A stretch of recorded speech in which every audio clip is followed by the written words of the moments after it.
October 12th, 2013. Pokémon X and Y released simultaneously worldwide, which had never been done before with any of the previous games. At the end of the game, players could find lone green Z-shaped Pokémon sitting in a cave. Zygarde, the fabled third legendary. Many thought this fact alone indicated we would be getting a third game, Pokémon Z, or Z if you're American I guess. Instead, Sun and Moon came out with the rest of Zygarde context shoehorned into it. That's when we found out that the Pokémon we found in X and Y was actually 50% of a Pokémon. This is oddly poetic when you consider that X and Y, for as good as they were, felt like they were missing something, much like their version of Zygarde was missing 50% of its cells. An incomplete Pokémon in an incomplete game. Now, I'm one of those seemingly rare Pokémon X and Y fans. They are two of my favorite games in the series, but unfortunately I have to say I agree when people say that the games were missing something. Many somethings. The truth is that the games did a lot, but they still had so much more potential that was just left unexplored, not realized. I don't think a YouTube video can change this fact or sway Game Freak to make Pokémon Z, but I've been wanting to talk about the subject for the longest time because damn it, it's bothered me since the games were first released 10 years ago. There are just so many things that were clearly left unfinished in anticipation of a third version that just never came to be, with Zygarde being just the tip of the iceberg. So with that in mind, it's time to get this off my chest and hopefully get some opinions that will change my mind and put it at ease. Or maybe I'll convince you and make you all restless like me, who knows. So, welcome to a long-ass video exploring the extent of X and Y's wasted potential.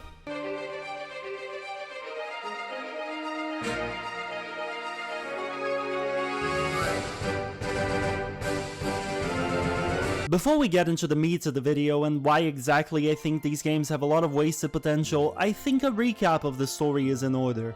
The games are, after all, over 10 years old. Yes, time flies and we're all feeling old now. And if you're anything like me, you certainly do not remember the details you'd need to for this video. Don't worry, I won't recap the whole thing. In fact, I'll leave lots of details out and just focus on what is needed for this video. That being said, this part is still pretty long, so if you replayed either game recently or just have a kick-ass memory, I begrudgingly concede that you can skip this part of the video, which will be marked with chapters or story recap or something like that. I will add some of my thoughts to specific parts, but the actual points I want to make will be after the recap, so don't worry about that. Oh, and just one more thing before the recap. I went with the version that had the objectively better legendary, a Veltol. And yes, my opinion is a fact, don't at me. While the events of the recap and the video overall may change slightly if you're playing Pokémon X, it's more or less the same story, so don't worry about that too much.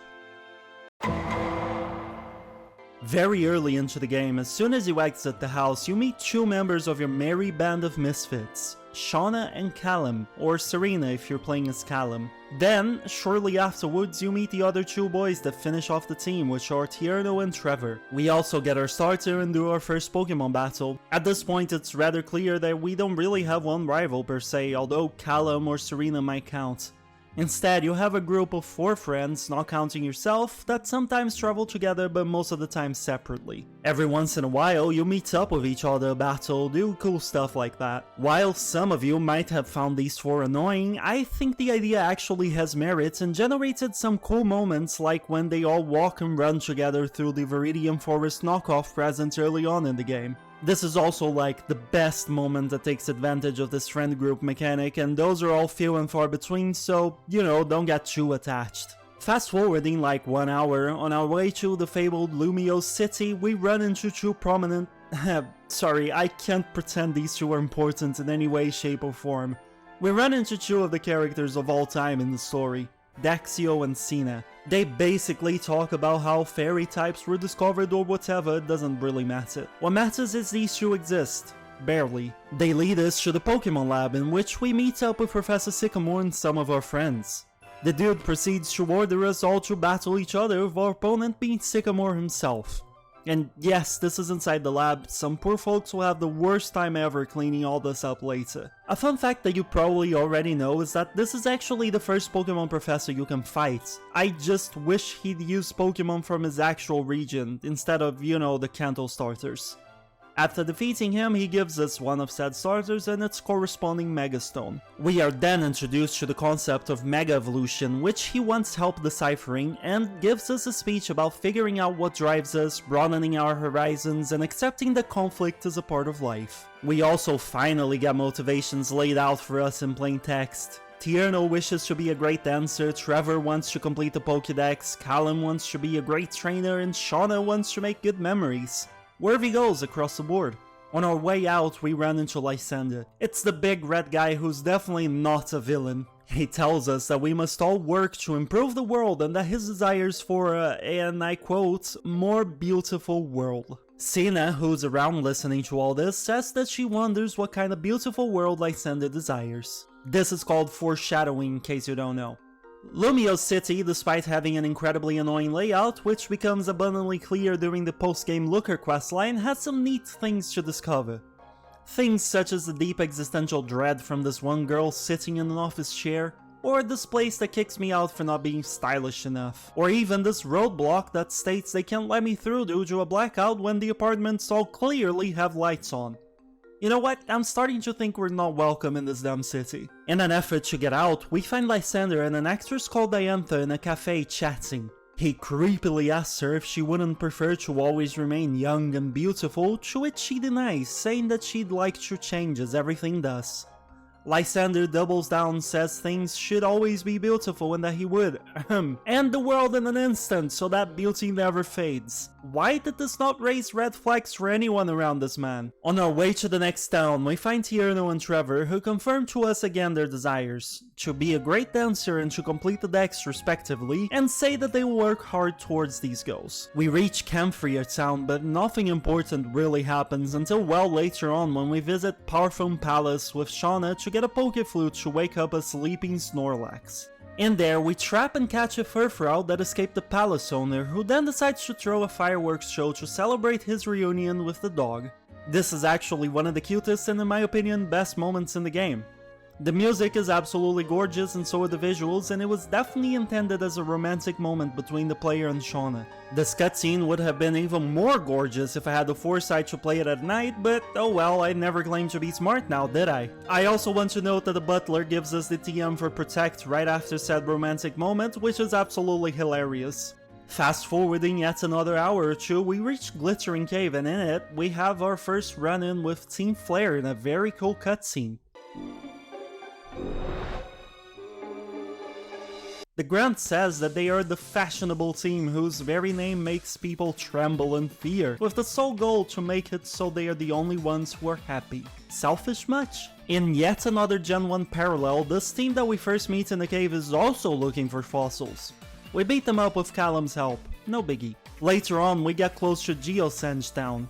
Turns out Team Flare is there again, guarding the entrance to the town amidst a ton of big rocks that, spoilers, are actually graves. We won't find out the reason until like 15 hours later, but for now fighting them for the sake of fighting them we'll have to do. In the town, a Team Flare member vanishes into a mountain that obviously has no secret passage in it or anything, but nothing major else happens. Eventually we reach Shalor City and visit the Tower of Mastery to learn about Mega Evolution alongside the whole gang.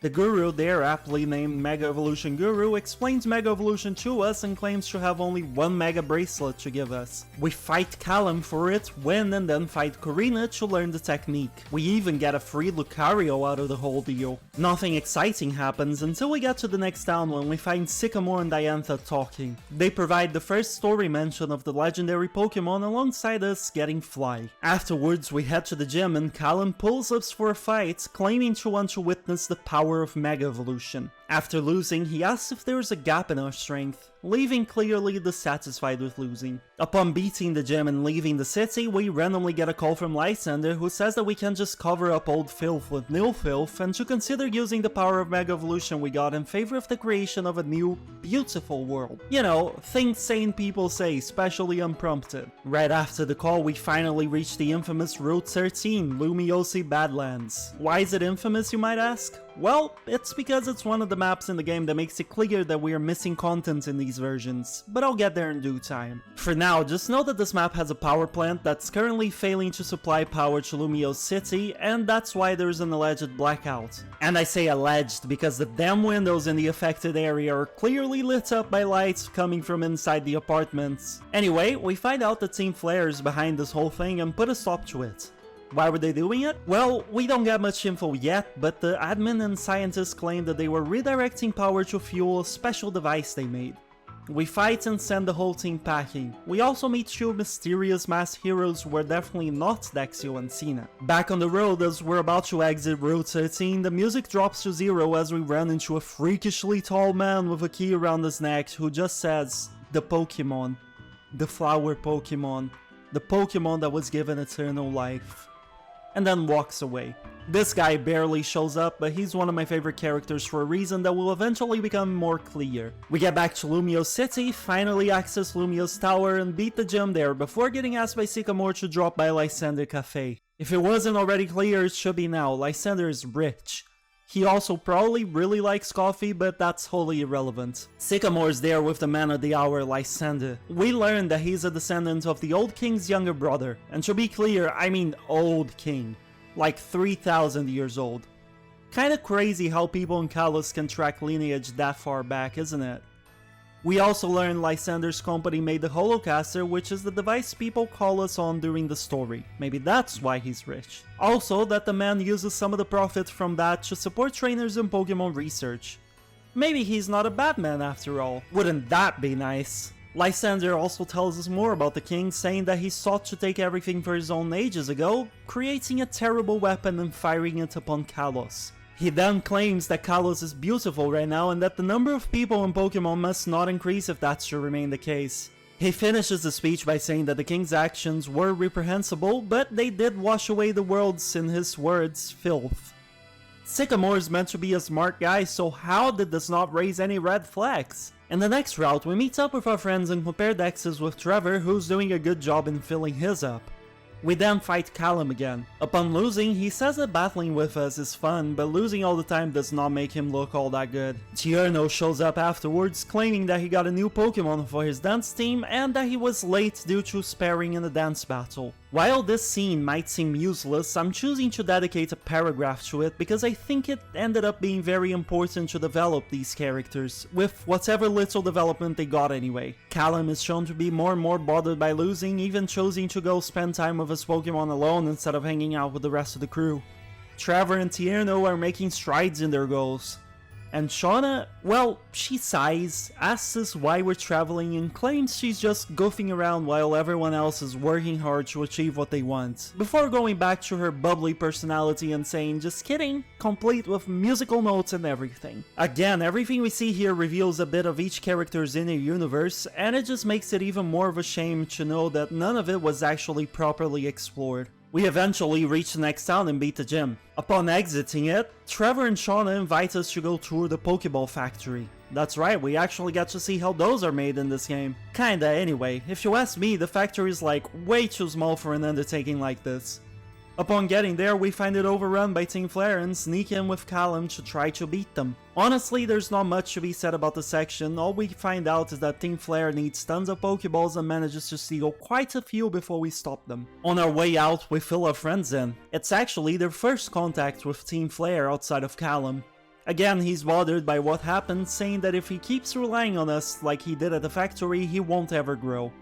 We leave and progress through the routes before getting a call from Lysander. He just talks about Mega Evolution, saying that it releases all of a Pokemon's hidden energy at once, and asking what meanings we can draw from this. If it's a feat all Pokemon and humans can achieve, or just select few. Upon reaching the next town, Sycamore shows up and talks to us about Yveltal, or Xerneas if you're playing the other version. He says that it resembles the letter Y, and upon reaching the end of its life after 1,000 years, it steals all of the spirits around it before going to sleep in a secret place. We explore the city, go to Frost Cavern, and fight some Team Flare members alongside Trevor. Turns out they want to capture a specific Abomasnow in the cave as it seems to have a lot of potential energy. The very same one Lysander mentioned to us in the call just a while back. Weird coincidence, right? This also gives us an idea of why they wanted the factory Pokeballs. We reach the next city, Anistar. Here, this old man gives us more info on Yveltal, or Xerneas. Apparently, the last time it was seen was 800 years ago when it engulfed the lands of Kalos in darkness. People began to fall one by one before the bird flew to an unknown location. Another of the stories says that 3,000 years ago, during the height of a great war, a Pokemon appeared and stole the life force of tons of living beings. Some people suspect that was in fact Yveltal, but there was no way to know. Last we learn is that upon going to rest it turns into a cocoon, potentially to cultivate all the energy it acquired from living beings. We also fight Calem again, who upon losing goes, "Why am I still playing catch up to you?" Clearly frustrated. We fight the gym and upon exiting it, all hell breaks loose. We get a call from Lysander, which turns out to be a mass announcement using the holocaster. The words? Quote, "Team Flare will revive the ultimate weapon, eliminate everyone who isn't in our group, and return the world to a beautiful, natural state. Unproductive fools are consuming our future. If nothing changes, the world will become ugly and conflicts will raise the land from end to end. I'm sorry, those of you who are not members of Team Flare, but this is adieu to you all. As an unproductive fool myself, I cannot let this happen. I very much would like to keep stealing this world's oxygen, thanks." So off we go to search for their base alongside Calem. Turns out one of their bases is in Lysander Cafe. Who would have thunk, right? We immediately meet Lysander, who, after being beaten, reveals that he once tried to save people and the world using profits from his work. However, his efforts didn't pan out as the world was too vast and full of fools that he couldn't save through his hard work alone. Thus, he decided the only way to save the world was to take it all for himself. He then claims that the world is suffering because of the foolish dream of saving everything and walks off. We make our way through the lab, meeting the masked heroes Dexio and Cena on the way, and finally reach the end. There, we find a giant we met once before, fully locked up, with Lysander watching. The prisoner talks to us and tells us a story. The cutscene is gorgeous and basically tells us the old king's tale. You know, the 3,000 years old story. Basically, a war started and his best friend, the beloved Floette, went to fight. Years later, the man was given a tiny coffin with the corpse of his friend.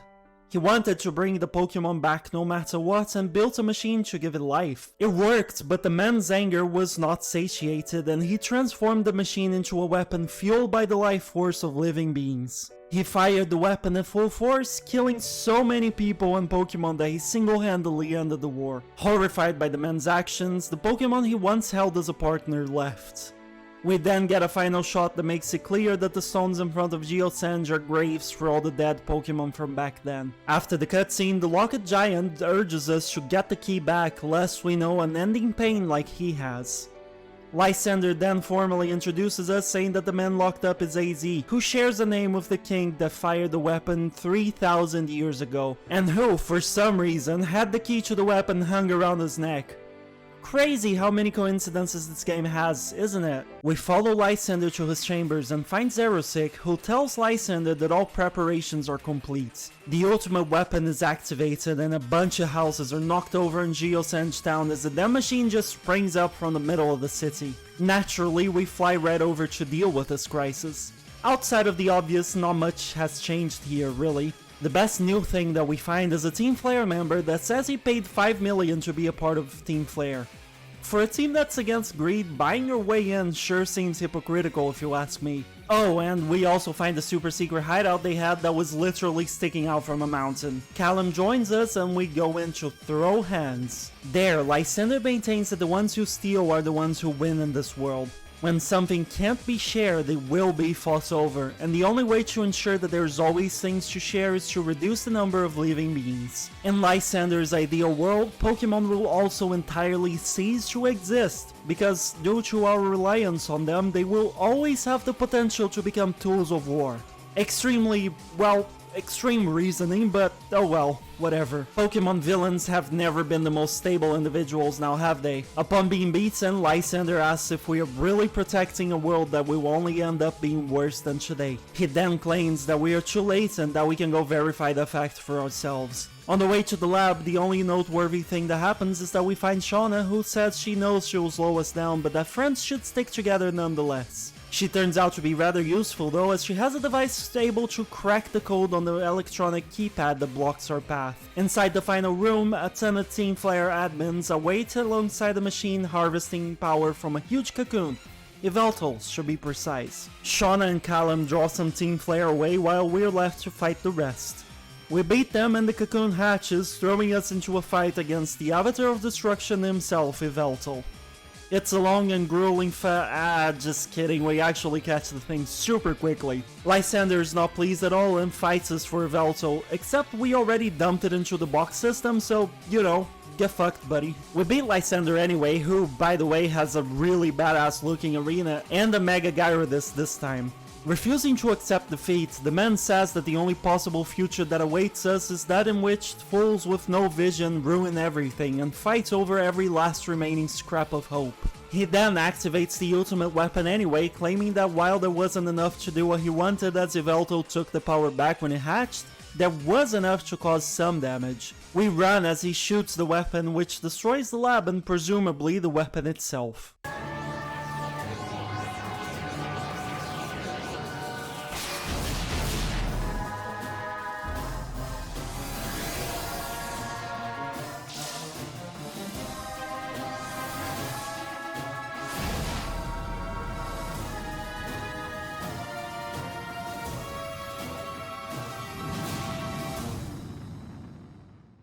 We make it out unscathed. Outside, we talk to our friends and the mysterious masked heroes who look nothing like Dexio and Cena, and find out that they evacuated and saved all the Pokemon around the town too.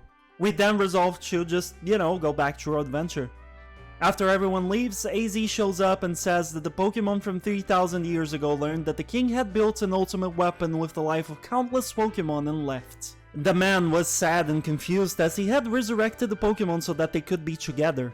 Eventually, the man became a shell, doomed to walk the earth forever by the light of the weapon he crafted. He says the Pokemon also wanders forever, but neither of them have ever met again. Continuing our journey, we reach Koriway Town where Sycamore talks to us.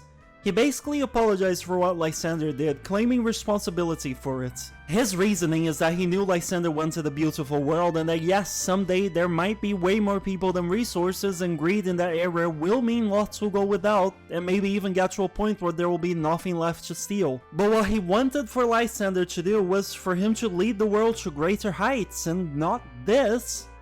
But he never had the conversation with the man, so he feels responsible. Later on, we run into everyone in our friend group save for Calem. Each of them fights us, being inspired by us saving the world and whatnot. Shauna says that, above all else, she's glad she made friends with all of us and went on the journey. But we wouldn't go without Calem for long. We find him on the Victory Road where he seemed to have resolved his inner conflict about feeling inferior. Claims he thinks we're alike and that's why he really wanted to win. Somehow, instead of causing frustration, being beaten strengthens his resolve and we part ways for now in great terms. Sudden change, but you know, okay. The League is up next, but that's not relevant for us, so let's just toss that part out. What is relevant, and perhaps one of the most relevant parts in the game, is the party that happens in our honor afterwards. All 5 friends walk to a stage with tons of people cheering as they receive an award for saving Kalos. AZ then approaches us and asks to battle, claiming that he wants to know what a trainer is. After we beat him, he smiles and says that he finally feels free from the part of him mired in sorrow, the part of him that built the ultimate weapon. At that moment, his old companion, Floette, returns and we get a heartwarming cutscene.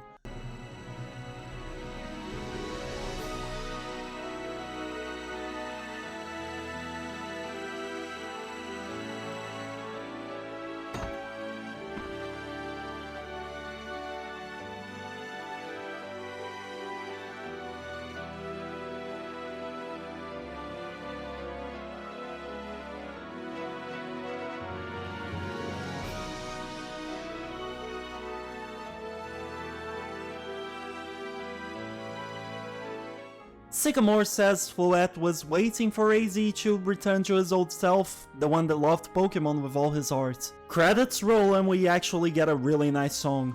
Like, the lyrics are actually great. It's called Kizeki if you want to look it up.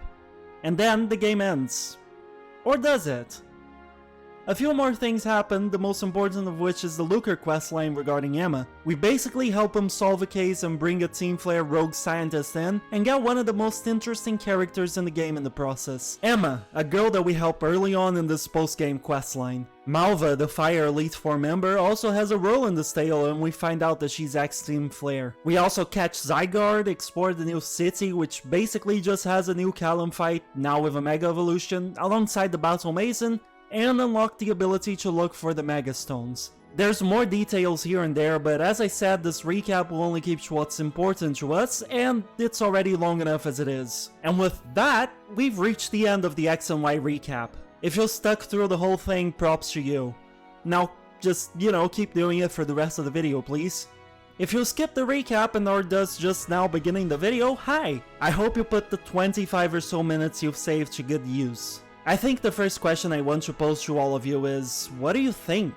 I'm not talking about my storytelling skills, which I know are marvelous and nobody can tell me otherwise.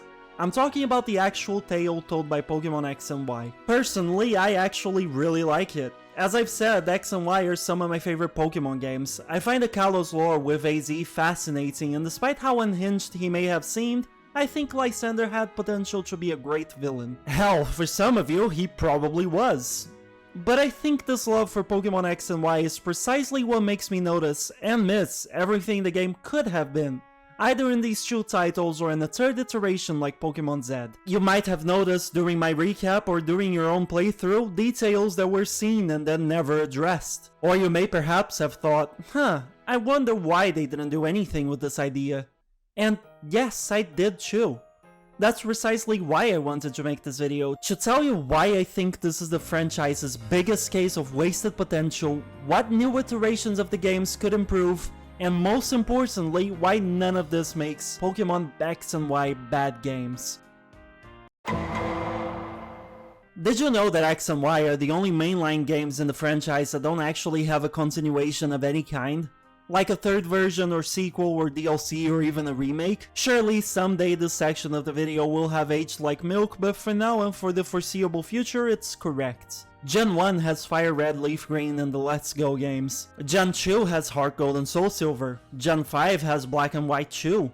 Gen 8 and 9 both have DLCs. List goes on.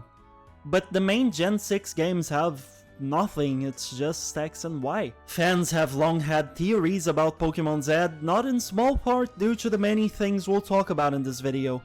But the main argument in favor of this theory is the third legendary in the trio, as we always get a trio.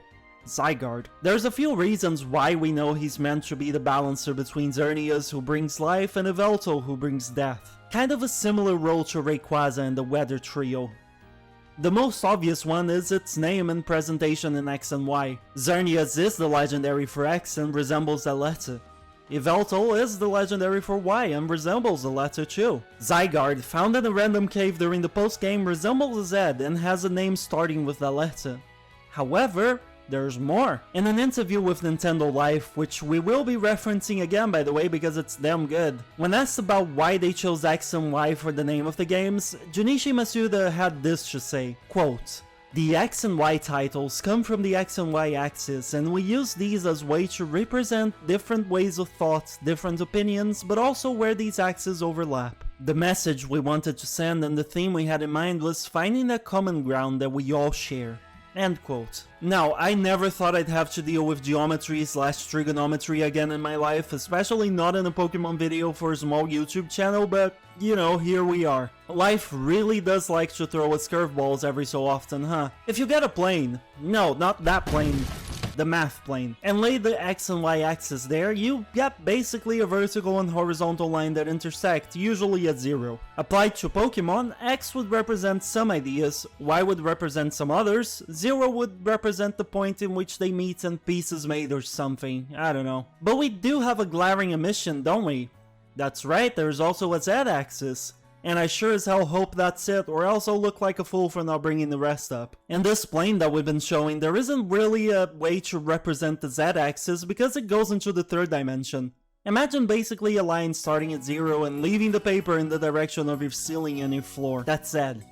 So the whole idea that X and Y were based off their correspondent axis means there is a third companion to the group, Z.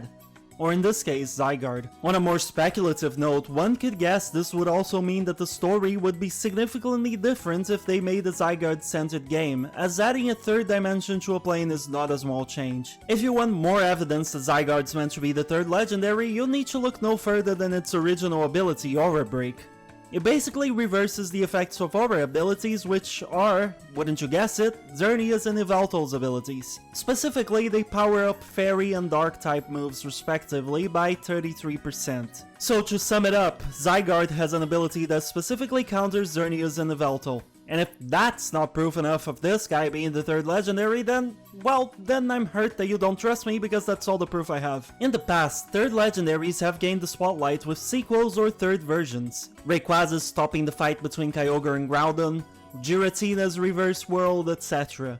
So now that we've established the Zygarde's meant to be a third legendary, it begs the question, why is it stuck at the end of a random cave with no role in the story? Funnily enough, the very same thing happened in the past with other third legendaries such as Giratina, who was originally in Diamond and Pearl, literally found in a cave with no role in the story. But that one got a third game expanding its story and Zygarde didn't. The best we have is the Pokédex snippet that claims it protects the ecosystem. I don't think I need to tell you why this is such a huge example of wasted potential within these games, right? Well, I like to talk, so I'll do it anyway. Lysander literally tried to eradicate all Pokemon and millions of humans alongside them by firing an ultimate weapon capable of causing massive destruction. If that's not a threat to the ecosystem worthy enough of summoning a Pokemon meant to protect it, then what is? We could have played through Zed collecting Zygarde cells, have Lysander fuel the weapon with both Xernea's and Yveltal, and have the cells combine into 100% Zygarde to neutralize the other legendary's powers and kick Lysander's ass. There's a lot of potential in this idea and none of it was ever realized, at least not in the games. More on that later.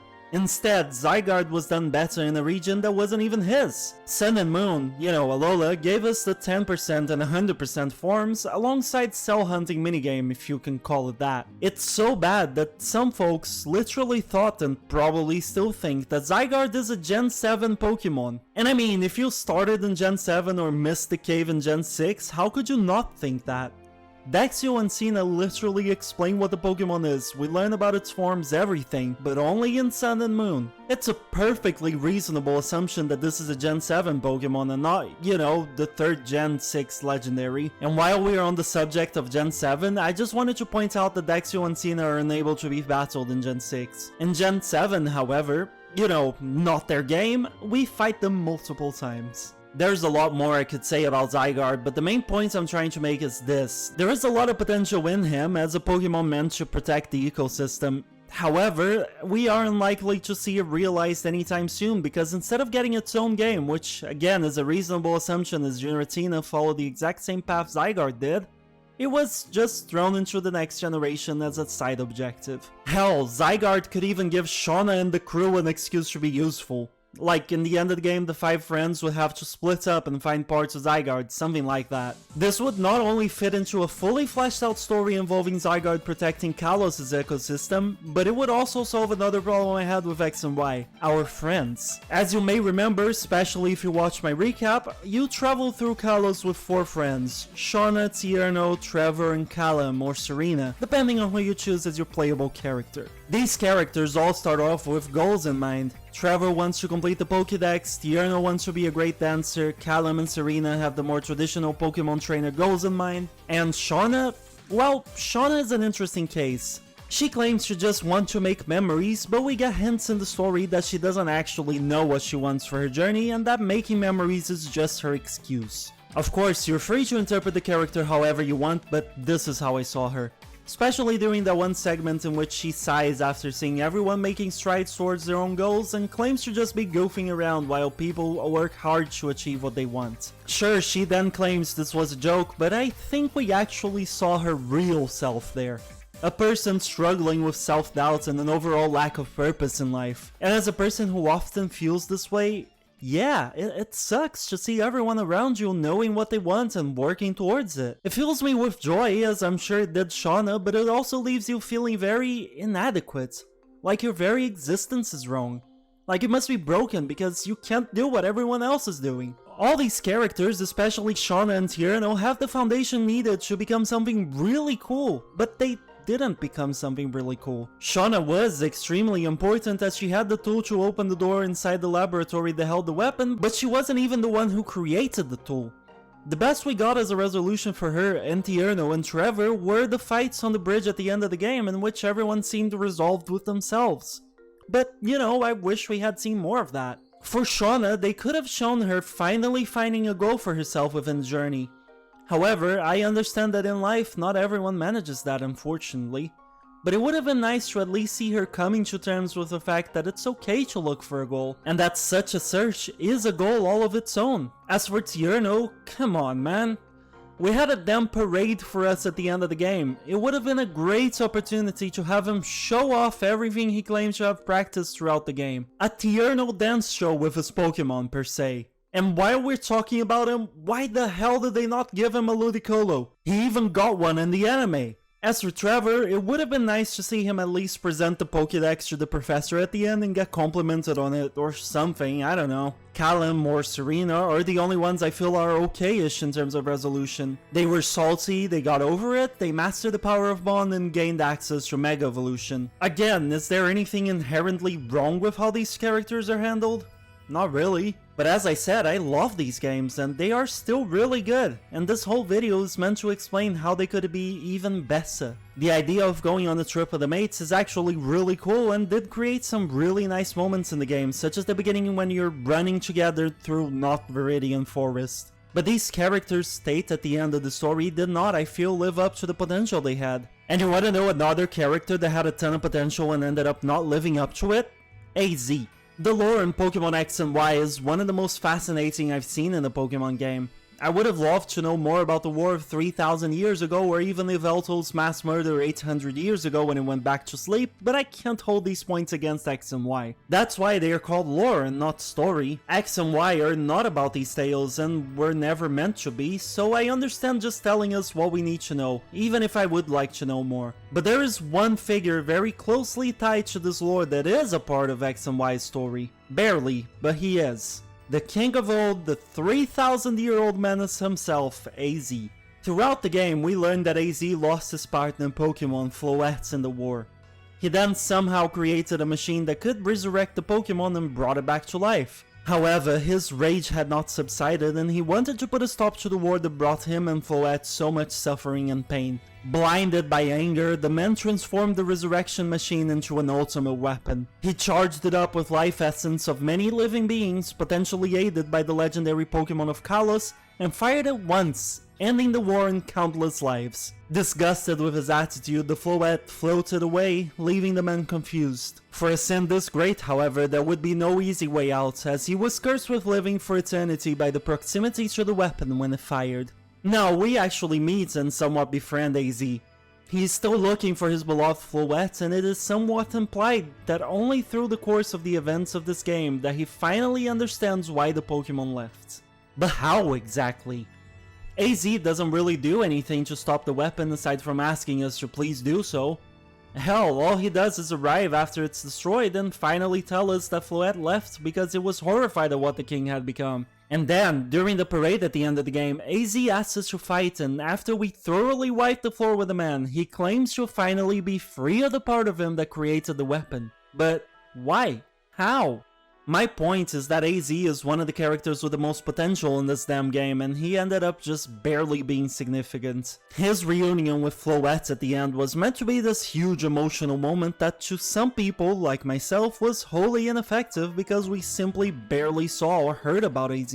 If he truly did realize that the weapon could not be fired again, why didn't he just, you know, step in to help us? He could have charged the Team Flare goons protecting the cocoon, or even do one of those cliche fake sacrifices to redirect Lysander's blast at the end to the weapon itself, as right now it's a bit goofy that he just shot himself. Even if, you know, he wanted to give us eternal life to see how the world was gonna be fucked up or something like that. I don't know, it's a bit goofy regardless. I understand AZ was locked up when we left Lysander Labs, but that's easily rectified by just having a sequence in which we open the cell. Or heck, just say Dexio and Cena freed them off camera as we know they were there. Giving AZ actual story relevance would also demonstrate with actions his regret and desire to save the current world, which would in turn make Floette's action of forgiving him a lot more believable. Plus, it would certainly add more emotional weight to the scene. It's really a shame that one of the most fascinating characters the franchise could have gotten was just not explored. Though, there is a chance this will be rectified in the future. But again, more on that later. Funnily enough, it's likely that AZ would have indeed gotten a bigger role in the third version, as there was code in the game for an event that would have given us AZ's Floette. It's called Eternal Flower Floette, and it has the exclusive fairy type move called Light of Ruin, which is a badass name by the way. But alas, we never got this event, and we likely never will. And do you want to know what else we never got? An answer to some mysteries within Kalos. Specifically, 2 mysteries that hint towards more region development that we were meant to get but never did. The power plant and the Quarryway train station. Upon first reaching Route 13, your main challenge is to find a door that actually freaking works. All of them need keycards to enter the power plant, but once you do find the keycard, if you try to go back to many of the doors, it'll just say they are stuck or something akin to that. There are in total 5 doors in Route 13, 4 of which you can't actually enter. They may just be there as decorations of sorts, sure, but I can't help but think there was a plan for a much bigger power plant section involving going through multiple entrances. Perhaps even a post-game legendary Pokemon there. Volcanion, for example, would make sense if we want to talk about new legendaries. Or even Zapdos, as X and Y both already have him, and the games have a huge boner for Kanto. However, as it stands, it's yet another testament to the game's wasted potential. The same can be said about Quarryway Town's train station. Sure, not all train stations need to actually lead somewhere, but seeing the station, seats, tracks, and just not having anything to do there aside from getting an item is certainly weird. I personally can't shake the feeling that we should have gotten something, even if just a fast travel back to Lumio City. I admit that these 2 and any other geographical element that may come up are mostly circumstantial evidence, but for the sake of thoroughness I'd rather bring it up anyway. After all, in a Kalos with fully realized potential, I'd like to believe that we would have gotten a functional train station, alongside a much expanded power plant that doesn't blue ball us with pointless entrances. And while we're talking about wasted potential, I'd be remiss not to mention Mega Evolution. Now, please put down the torches and pitchforks, I actually love Mega Evolutions. I find them to be the best regional gimmick around, and they weren't even regional. Hoenn and Alola also got them. However, here's the thing. For something so important to Kalos' story, it's very weird that not a single Kalos Pokemon originally got a Mega Evolution, isn't it? I say originally because I just know someone will scream about Diancie, but she got it way later. Gen 1 and 3 Pokemon, however, oh boy, those got Megas on top of Megas. The situation actually gets pretty bad when you consider that Gen 7 had special Z-moves for their starters, and some Mons, and Gen 8 had Gigantamax forms for Gen 8 starters and other Gen 8 Mons. Gen 9 has Paradox Pokemon based on Gen 9 Pokemon, Cyclizar to be precise. And if we get a special Terraform in DLC 2, which is not out yet at the time of writing, it will include the new legendary within the list of Pokemons that get it for sure. As such, we are forced to reach the sad conclusion that Gen 6 was the only one in which its gimmick didn't apply to any of its Pokemon, with Diancie being the sole exception. Hell, this logic even applied to battles. Over the course of X and Y, you only fight 4 trainers that use Mega Evolutions. 4. Korrina, your rival, Lysander, and Diantha. Omega Ruby and Alpha Sapphire, on the other hand, those games get 10 Mega Evolution users. I honestly would not blame you for thinking this gimmick was introduced in Omega Ruby and Alpha Sapphire. Fun fact, 4 of those users are actually Elite Four rematch exclusive teams, which, is a feature that X and Y lacks. You can rematch the Elite Four, they just don't get a special team. I could go into the very discussed X and Y post-game and how it too is a waste of potential, but I feel like the argument there is not as strong as others I'm presenting, so I'll leave it be. But you should know that a lot of people are dissatisfied with the post-game. Now, there may be an explanation for the lack of Mega Evolutions for Kalos. See, the game clearly panders to Gen 1 folks to make them feel welcome. You get Kanto starters, which all have Mega Evolutions by the way. You have a carbon copy of Iridium Forest in the game. You got a bridge blocked by a sleeping Snorlax, amongst other Gen 1 traits. Masuda himself literally says in that same Nintendo Life interview, and I quote, "We'd like a lot of people to play Pokémon X and Y.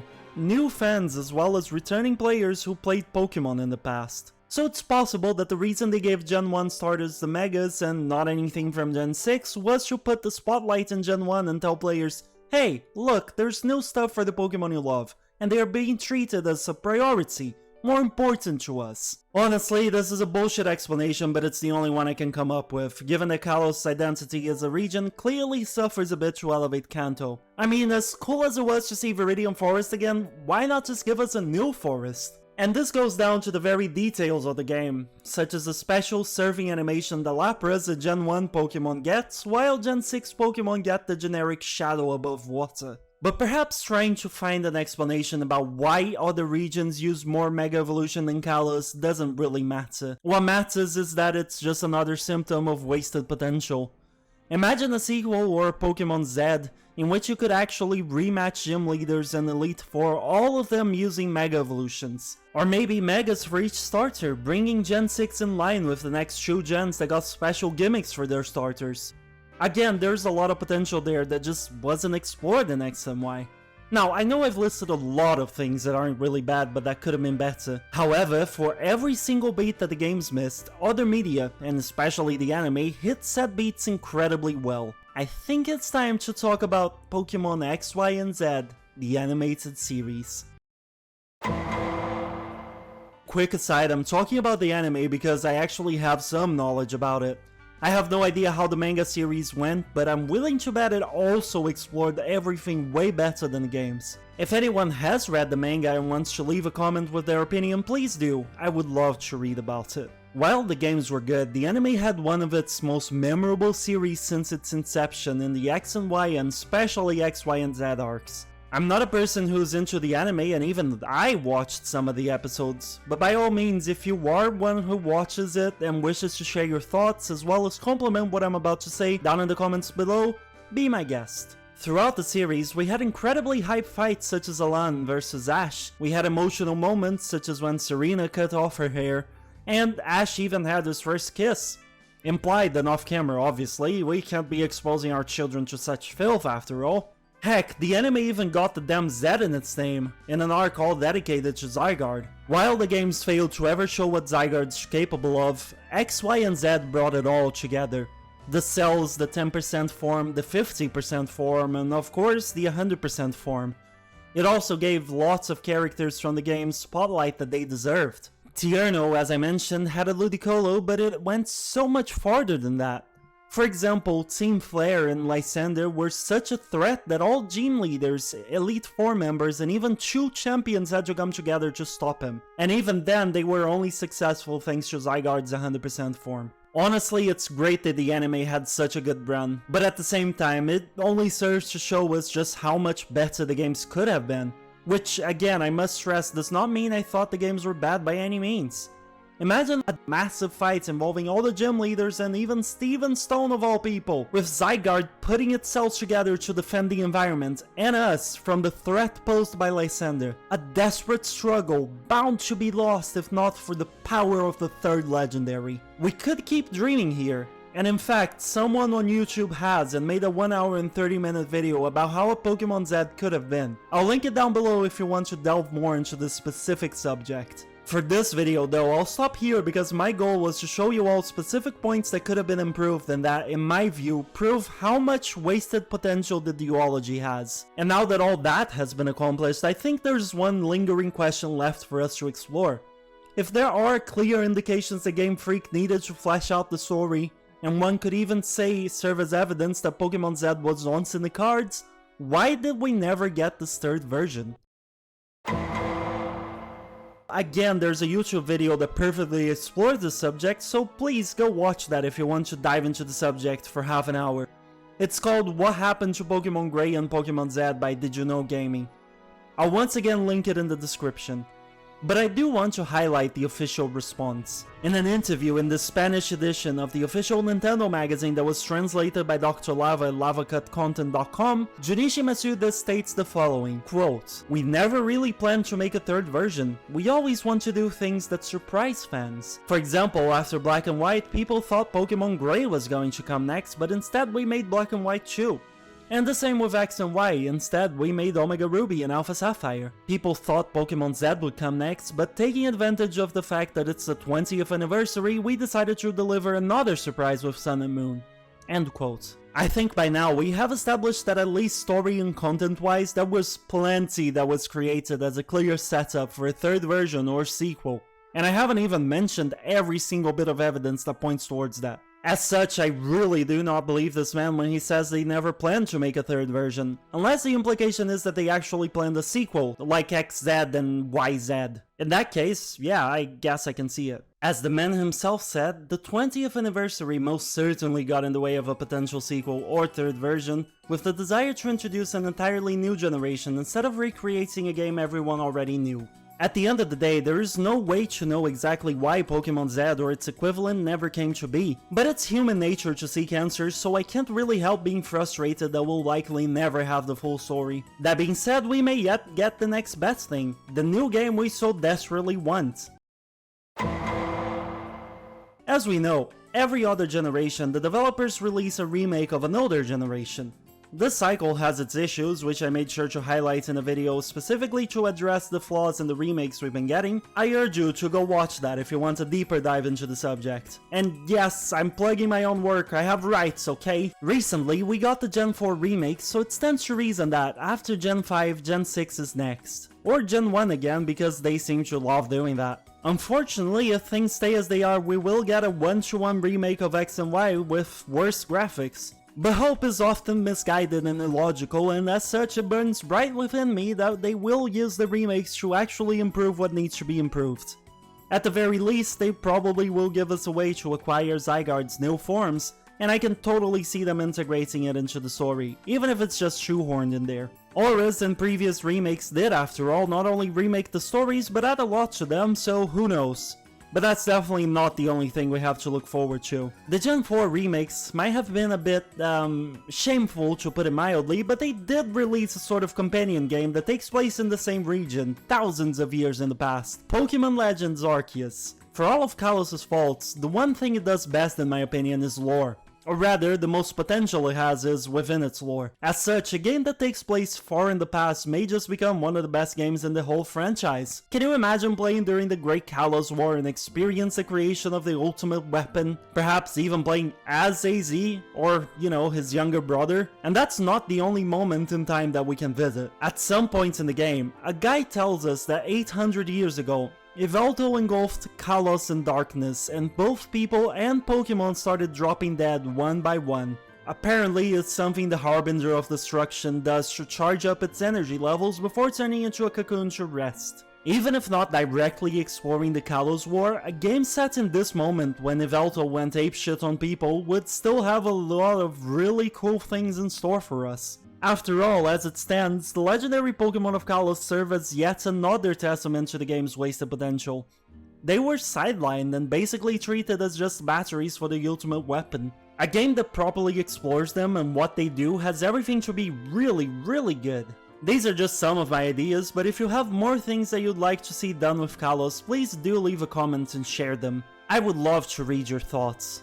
Whatever the future has in store for us though, I just hope it involves Kalos in some way, shape or form.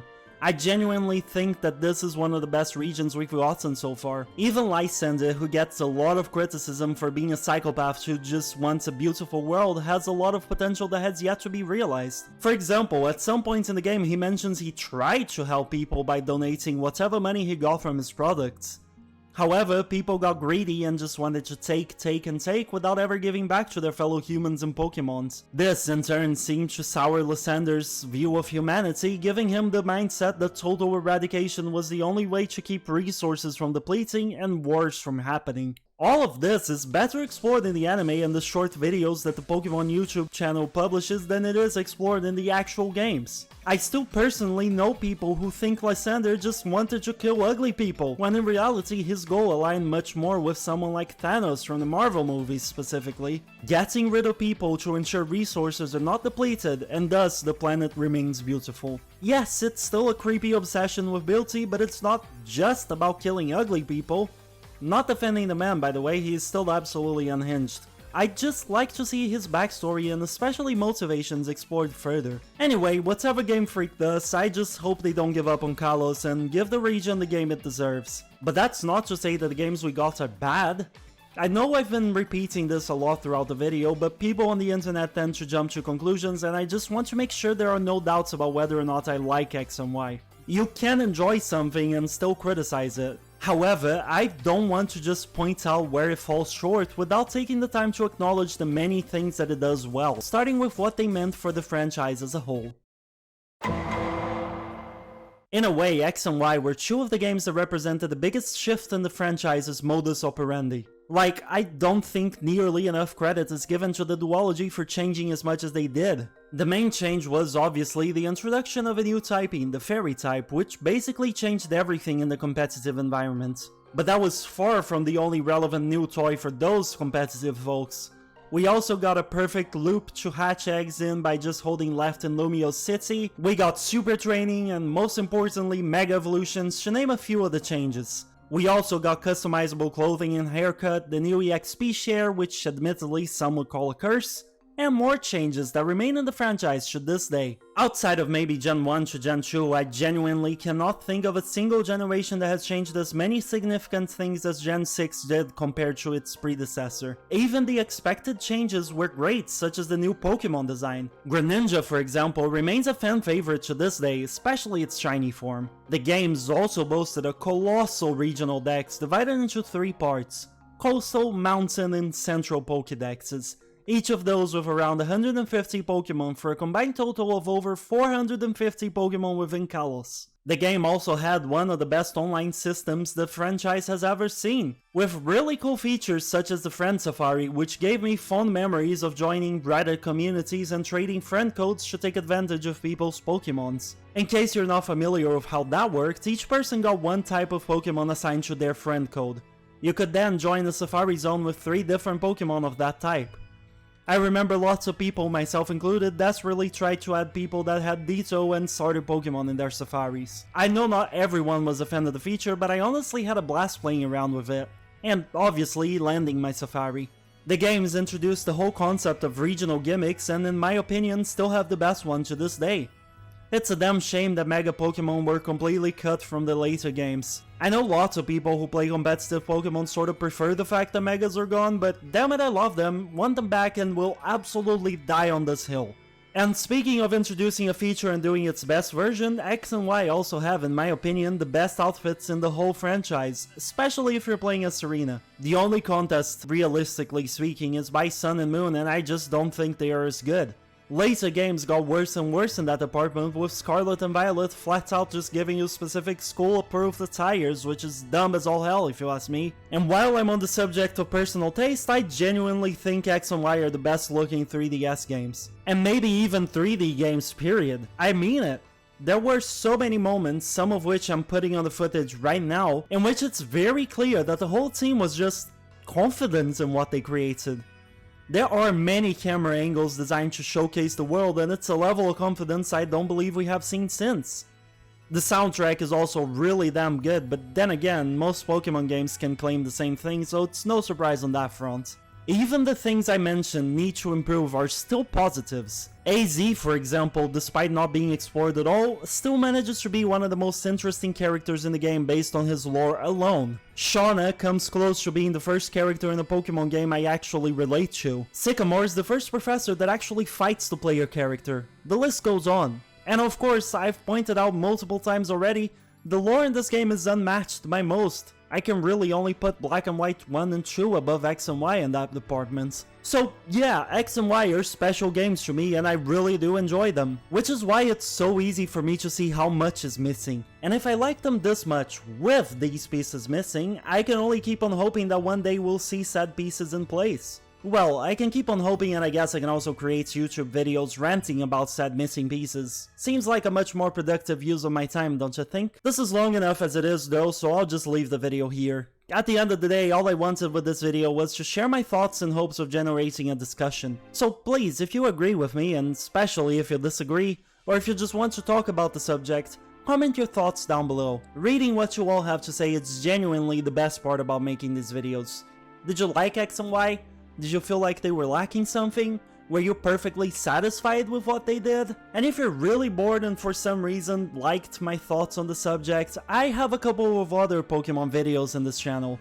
One of them is about Pokemon remakes and why they're getting worse, and the other is about whether or not Pokemon Ultra Sun and Ultra Moon ruined Lucamine's character. Go check them out. I also have like 54 other videos about various gaming subjects, especially indie games, if that interests you. Last, but certainly not least, if this is the sort of thing you enjoy and you made it this far, please consider subscribing and leaving a like. Or, you know, a dislike if you didn't agree with anything and you thought I did a terrible job. Thank you so much for watching and I hope to see you in the next video. Bye bye!